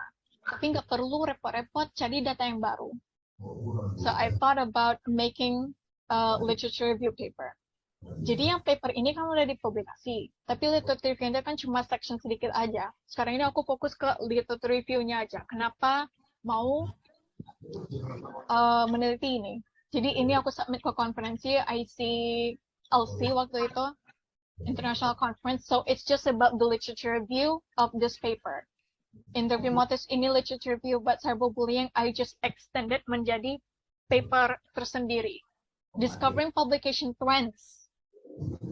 and spotting research startup. Do research on cyberbullying still have blind spots? This is basically just me writing about my process of trying to find research gaps. Cyberbullying itu kan udah cuma 20 tahun aja, tapi udah banyak banget papernya yang dipublikasi di 5 tahun terakhir ini. Apakah masih ada area-area yang kosong? Tidak. So that's it. I just read the papers. Tadi kan udah yang aku bikin tabel Excel tadi. Year-nya itu apa aja, RQ-nya itu apa aja, participants-nya, lain-lain itu. Jadi di situ kan udah ada pola-polanya. Ternyata kebanyakan orang-orang di US yang publikasinya itu ternyata yang di Indonesia masih sedikit, atau ternyata yang meneliti perspektif mahasiswa itu kebanyakan, tapi jarang yang meneliti perspektif dosen. Atau kebanyakan meneliti perspektif saya, tapi jarang yang menemukan solusi-solusi.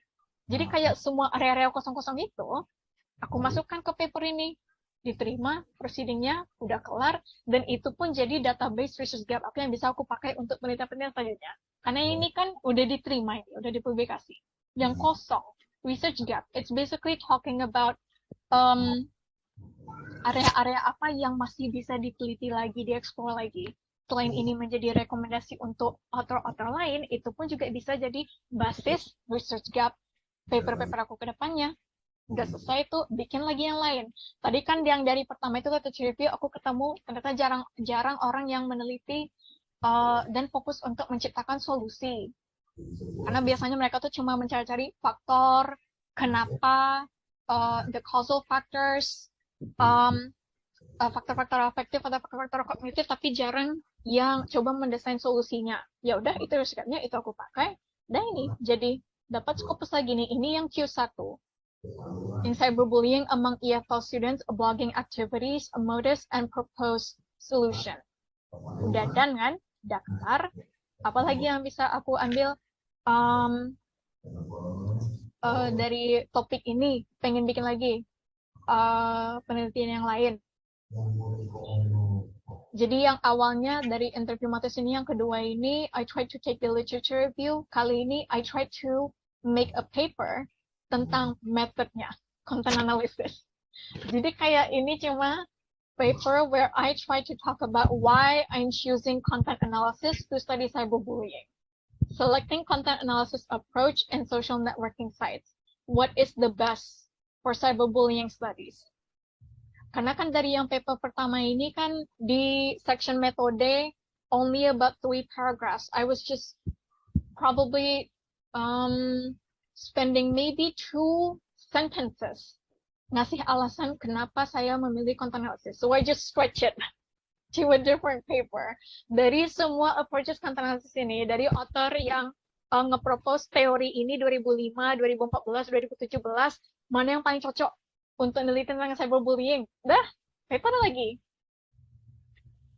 Terus ya karena ini udah topik, aku bikin lah jadi apa untuk tesis aku di skripsi 1, Styles and Trends of Online Languages. Jadi kayak yang lainnya itu kan unique problem, motifsnya, kali ini bahasanya, komentar-komentar mereka. Karena kan ya pendidikan bahasa Inggris, jadinya I don't want to talk about gimana ya teori-teori yang tipikal, topik-topik yang tipikal gitu. I want to immediately try to analyze the text language karena belum pernah, jadi coba main-main aja, untungnya diterima. Tentang analisis teksnya gitu, bahasa-bahasa yang mereka gunakan, karena awalnya itu masih survei, masih motif. Kali ini keunikannya itu karena langsung meneliti bahasa yang mereka pakai, komentar-komentarnya itu.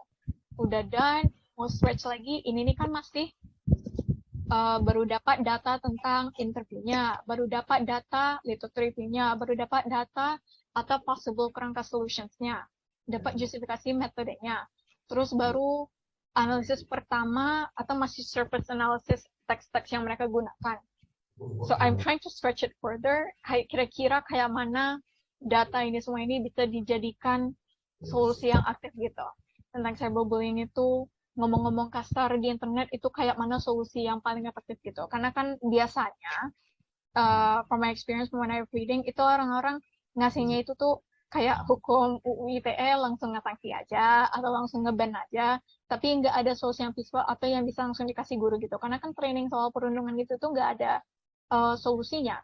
Belum lagi ini nih, kasusnya kan yang trending itu kan biasanya kalau murid yang ngebully guru atau bahkan gurunya yang ngebully muridnya itu kan gak ada solusinya sekarang ini. So So I just talked about how this is something that people don't know yet. Itu yang aku pakai sebagai proposal riset di Cambridge application aku. So like that, one topic, but I just search everything. Ganti data baru, ambil data baru, atau bagian-bagiannya itu kenapa pilih metode ini, atau literature review-nya itu awalnya kan di tahun ini, terus mau diperbarui lagi, tapi topiknya satu aja. Tapi jadinya banyak. Masing-masing ganti-ganti first author-nya siapa. Kalau untuk kasus yang kalau misalnya yang competing siapa mau jadi first author. And well, that's it. Thank you so much for listening to my experiences. Nanti recording ini bakal di-share. I will also share the PowerPoint file. But sekarang kita masih ada waktu lah ya. I still have about 15 minutes sebelum nanti ada kelas. So if any of you have a question, just raise your hand.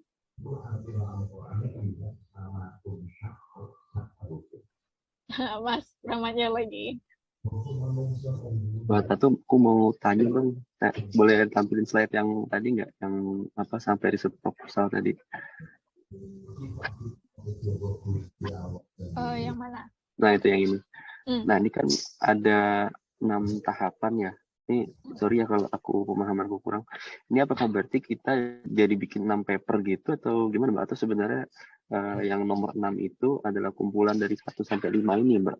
Oh bukan, ini nih bukan tahapan kaku gitu yang perlu dilakukan. This is just me trying to visualize kayak mana aku coba nge-stretch satu topik doang aja tentang cyberbullying aja. Itu masalah yang unik dialami oleh mahasiswa-mahasiswa di fakultas aku. Jadi kayak ini bukan sebagai tahapan yang harus kawan-kawan ikuti. Ini cuma kayak penjabaran bagaimana aku bisa nge-stretch-nya itu.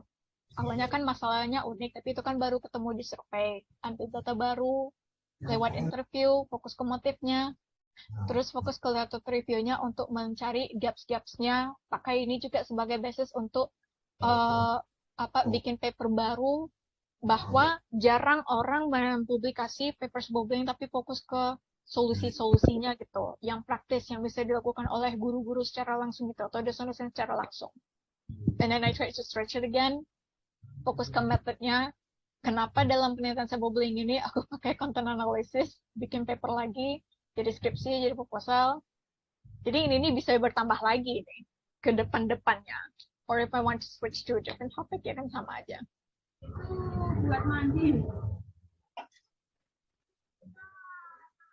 Okay, Andrew, jadi dari satu project riset nggak cuma keluarin satu output, bisa juga publikasi dari sisi prosesnya ya. Metodenya, choosing methodnya, apalagi pasti yang sering webinar, ada mungkin dengar-dengar profesor-profesor yang bilang yang paling easy untuk dibikin papernya itu tuh literate, itu secara sistematis.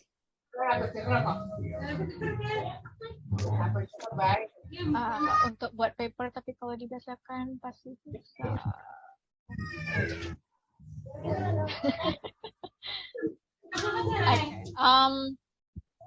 Mbak Ahyana, boleh? Iya, Mbak Tatu, makasih banget. Ya, insightful banget. Ini kalau ada borang mungkin aku langsung isi. Okay. Ini Mbak, aku mau nanya, karena kan aku udah lama ya nggak kuliah gitu, terus dan aku belum punya jurnal satupun nih gitu.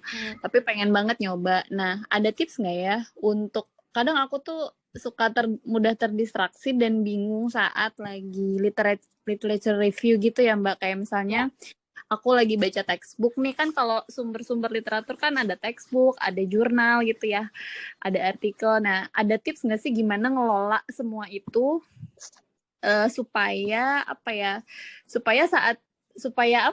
gampang mungkin ya kita pakai untuk di jurnal kita. Dan juga gimana, ada tips nggak cara baca gitu ya, misalnya apakah Mbak Tatum tuh setiap habis baca textbook apa di highlight di bukunya, atau misalnya langsung di copy paste dan dipindahin ke Excel gitu Mbak. Itu sih Mbak, terima kasih ya. Oke, thank you so much Mbak Liana. Boleh cerita dikit Mbak Liana mau pergi kuliah di mana jadinya? Aku kebetulan mirip-mirip sih pendidikan juga, Children's Literature and Literacies di University of Glasgow rencananya. Jadi mungkin ya akan berbau pendidikan dan sastra juga sih Mbak. Oke. Ya kalau itu bisa aja langsung searching aja jadi ini. Nih, kan tentang children's literature. Langsung aja mulainya gitu. Kalau tips aku, karena ini kan masih belum tahu apa-apa, masih nol. Memang pertama yang harus kita lakukan itu menambah wawasan dulu, nambah data juga. Apapun Oke. itu topiknya, bahkan nanti kita semua, this applies to every single one of us, mau topik apa aja itu, langsung aja cari topiknya, secara spesifik subjeknya, children's literature ini kan, langsung aja fokus ke 5 terakhir aja. Buka aja banyak-banyak, ini mau PDF, mana book, mau erratum, mau short note, it doesn't matter. Kalau misalnya enggak mau pilih buku, enggak apa-apa, mau fokus ke jurnal aja, tinggal dikeluarin aja. Kalau misalnya yang seperti ini kan preview papernya, payah di download, nggak ada abstraknya itu, nggak usah. Karena kita Belum pengennya kelihatan simple Mbak aja. ininya, screen share-nya. Screen share-nya belum muncul, masih loading gitu. Udah kalau di layar saya sih udah muncul. Oh udah ya, berarti koneksi aku. Ya udah nggak apa-apa. Wait, ini kan untuk Mbak Aliana. Bentar, di stop dulu sebentar. Ya nggak apa-apa. Udah nampak nggak? Belum sih. Bentar. Ini kayaknya, ini kayaknya wifi ku. Nggak apa-apa, lanjut aja Mbak. Ya di recording nanti lihat aja lagi ya. Iya. Iya. Ya, for everyone else. Nah, ini kan title-nya apa? Langsung aja di copy. Template-nya udah ada, udah ready. Langsung aja. Oke. Dalam. Nanti ini semuanya kalau Jadi nggak ada ini ya, maksudnya kalau Mbak Tatun dia habis baca gitu langsung pindahin ke Excel berarti ya? Iya. Kalau ada yang menarik atau ada yang highlight gitu. Oke. Kalau misalnya kayak gini kan payah, jadi download dulu. Apa aja itu nanti, ini kan udah ada. Abstraknya itu seperti apa, atau papernya merasa kayak ganjal karena ini nggak ada abstrak, nggak jelas ini section seperti apa, mungkin ini bukan paper yang berkualitas.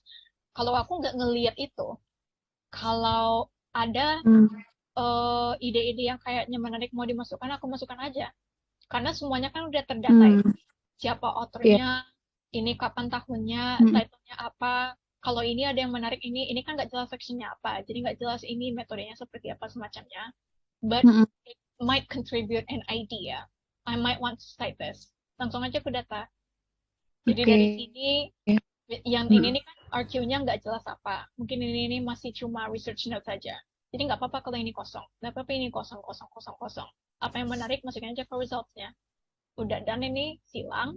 Cari aja lagi yang lain. Buka-buka aja banyak tab-nya. Oke. Jadi pokoknya semua sumber referensi gitu di Iya. Jadi nanti udah sampai 100-an, 400-an gitu, kan on the way kita ketemu aja mana yang kayaknya menarik banget topiknya atau gapnya, kayaknya aku mau melakukan lagi nih, pengen kontribusi ini, ya udah searching aja lagi deeper tentang yang itu. Ini hasil apa yang aku buat pas di semester. Kasih ya Betatum. Iya. 4 ini udah banyak banget. This is the reference that I use for my thesis. Jadi kayak gini ya bentuknya. Udah banyak banget. Waktu itu ya masih awal-awal kan. Participant duration-nya. Jadi kayak ini grade 7, reverse review, dan lain itu semuanya udah banyak banget aja. Nah ini kan yang masih di Excel. Yang cuma koleksi-koleksi aja. Jadi kalau di sini I don't care about paraphrasing or straining my brain. Kayak gitu, kopas aja semuanya. Tapi kopas yang relevan. Okay. Jangan kopas paragraf, tapi poin-poinnya, intinya. Oke. Jadi kayak berarti di parafrasenya setelah itu ya? Iya, jadi kayak entah itu mau di datanya aja. So usually I would, after this is finished, udah done, terus udah pilih-pilih kayaknya mana yang bagus, barulah nanti buka Word file, terus lihat ini, kira-kira mana yang menarik gitu, terus mau digabung-gabung, tinggal copy-copy aja ke sini, barulah nanti di sini yang di paraphrase, yang di Word-nya ini. Kalau yang di Oke. Excel-nya ini, yang kita masih bocil soal topiknya, Iya, belum tahu apa-apa. Apalagi iya. kalau nanti Si bayi. ditantang untuk belajar tentang topik yang kita sama sekali nggak paham.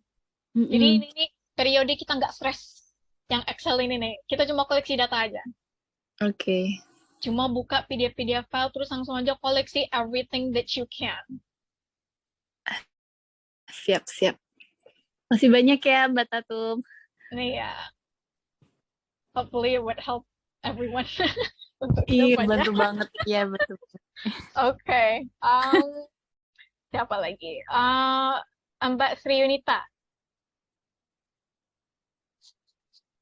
Ya, sebelumnya makasih banyak Mbak Tatum. Sorry kalau ada noise banyak soalnya lagi hujan di sini.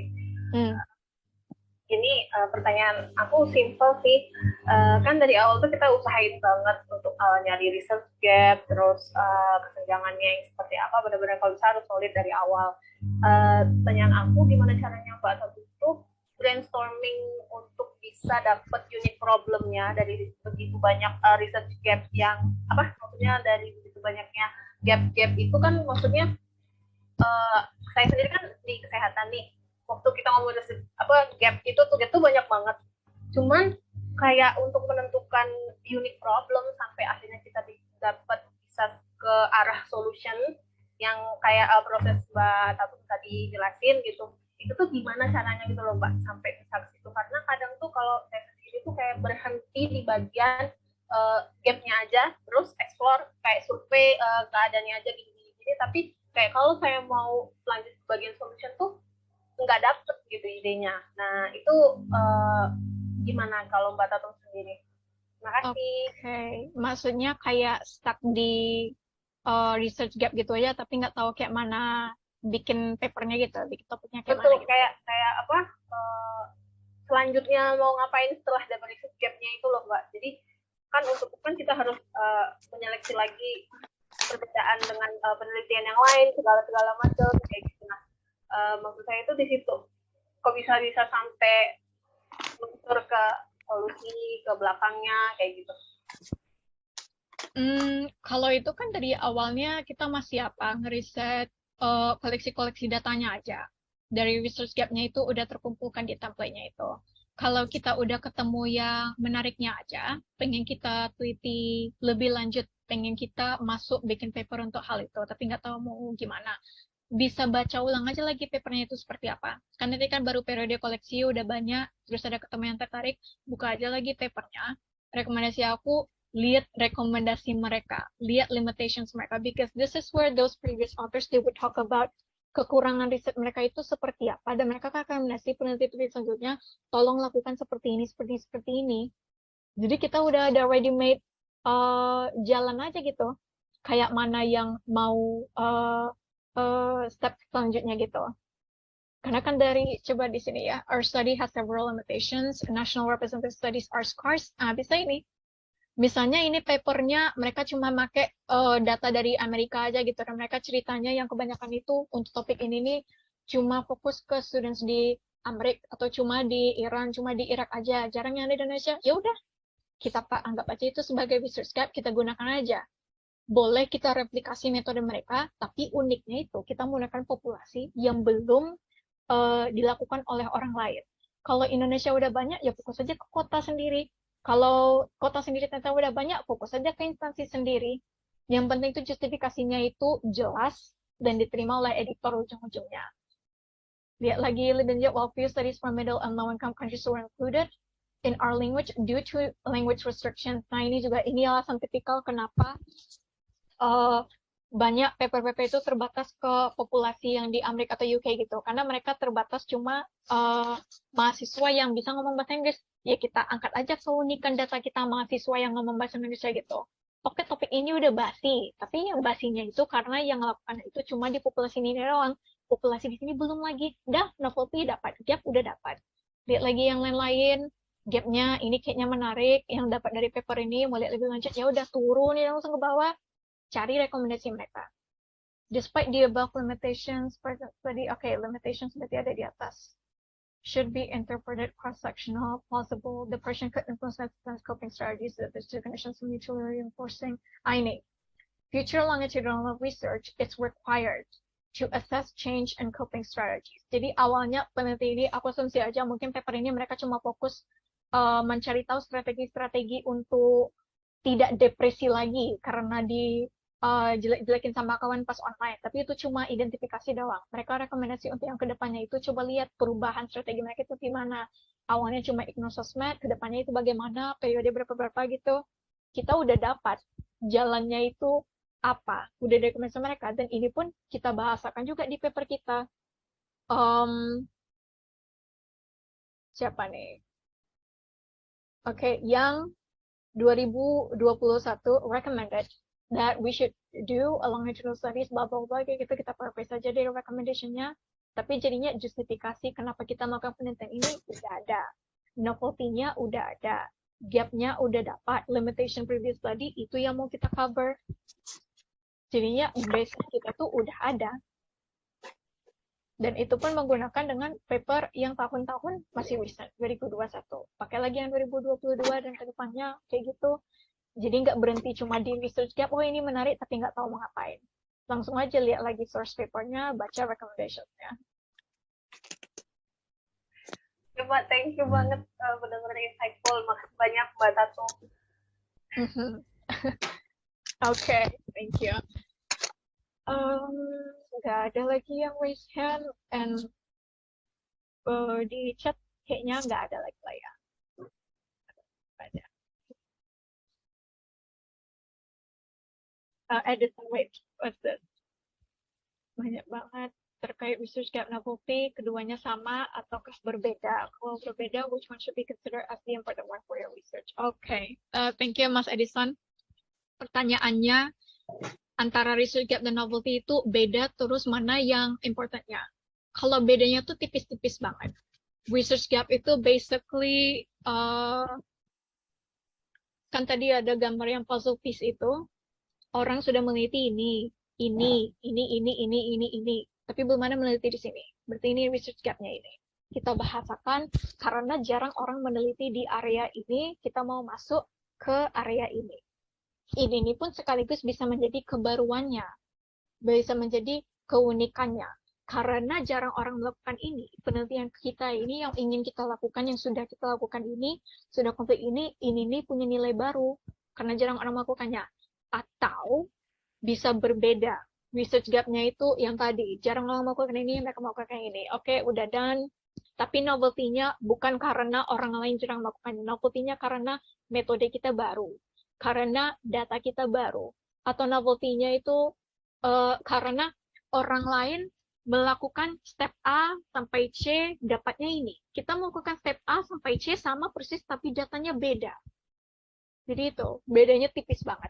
Research gap bisa kita jadikan novelty, atau novelty-nya itu bisa hal yang berbeda lagi.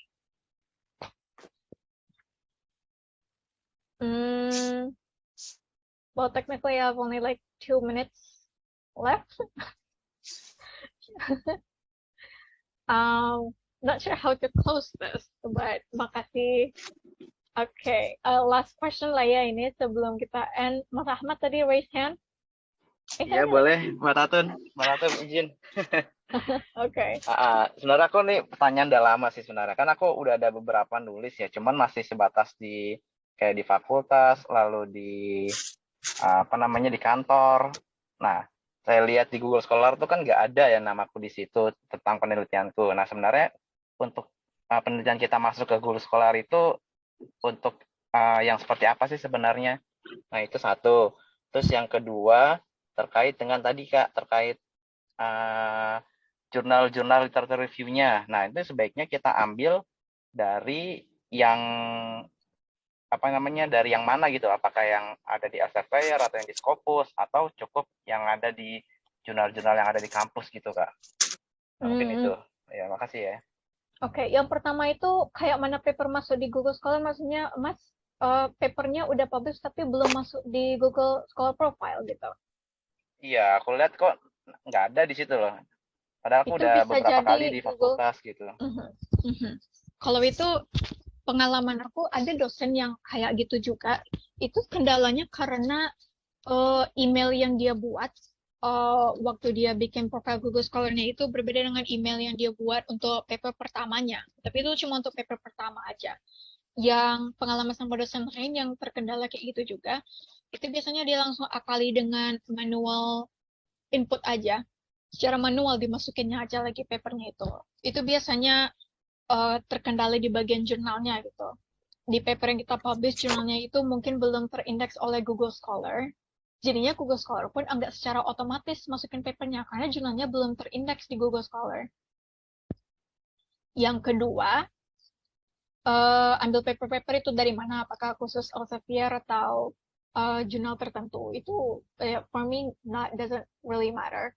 Terserah itu mau diambil dari mana, entah itu jurnalnya masih yang baru-baru, yang masih volume 1, atau jurnalnya masih yang volume 5. Ini kan kita masih periode belajar. Mau sources-nya itu mana aja, itu masukin aja. Bahkan kadang-kadang aku masukin quotes dari YouTube gitu.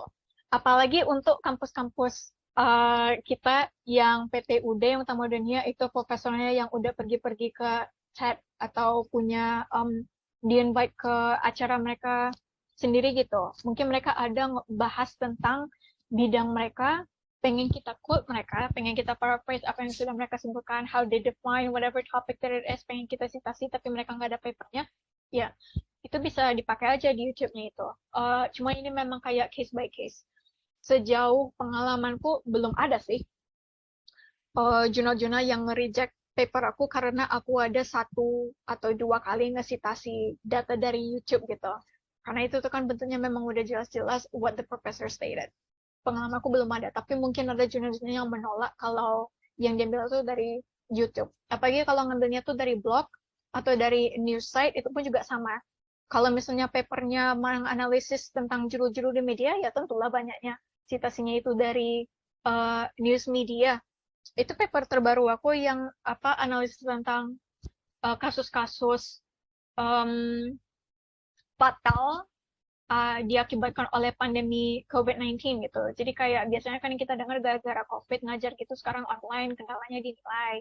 Kendalanya orang tua payah ngebantu anaknya, tapi kadang-kadang ada yang ekstrim gitu, muncul viral-viral gitu kayak mahasiswa atau murid sampai bunuh diri gitu karena stres tugas, atau sampai curi merampok semacamnya gitu karena perlu bandwidth internet atau perlu HP, perlu laptop, entah semacamnya gitu. Ini kan yang jarang diteliti atau jarang diomongin di bidang akademis gitu. Jadi itu I think about 30% of my reference for that are news, media.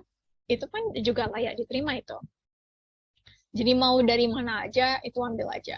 Palingan kalau mau membatasi kita ngambil reference itu harus di jurnal terindeks tertentu, itu kalau mau melakukan systematic literature review, paper yang memang khusus cuma tentang literature review, itu udah harus jelas kenapa pilih datanya ini. Itu nggak bisa sembarangan cuma ngasih citasi paper. Kalau literature review paper itu udah harus jelas berapa banyak data yang mau kita koleksi. Misalnya 427 yang kita pilih itu dapat dari mana, itu karena paper-paper yang kita pilih dari Google Scholar yang awalnya hasilnya dari 900-an udah kita pilih-pilih.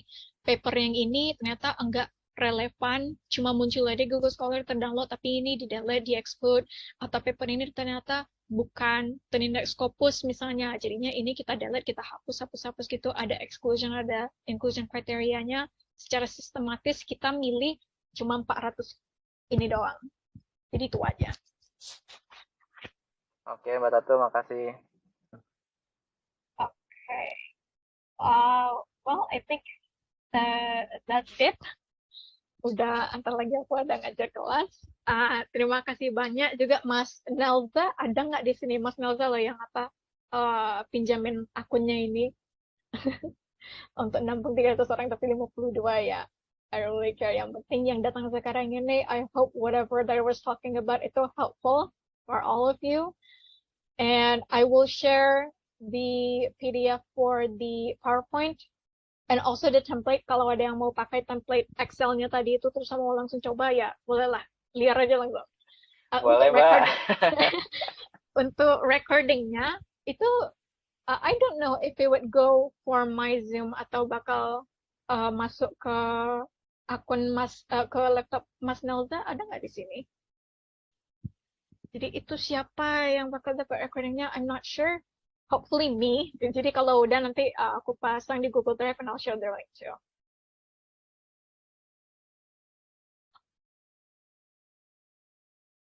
Okay, that's it. It's already 4:55. I bid everyone goodbye. Thank you so much for this chance. I'm happy to share my stuff juga.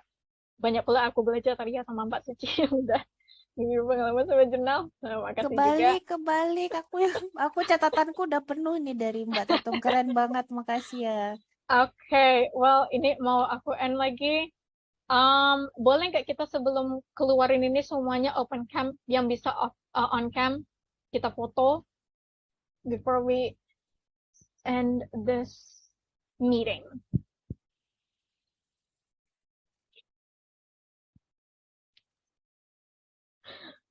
Aku ada murid 4 menit lagi.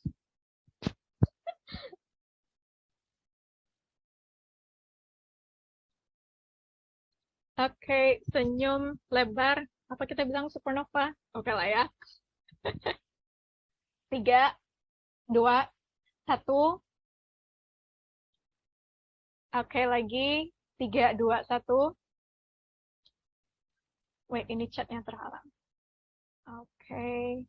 The next one. 3, 2, 1. And that's it. Thank you so much, everyone. Bye-bye. Makasih udah teman-teman. Terima kasih semua. Thank you, Terima kasih Mbak Mbak Tatum. Tatum. Makasih banyak, makasih banyak.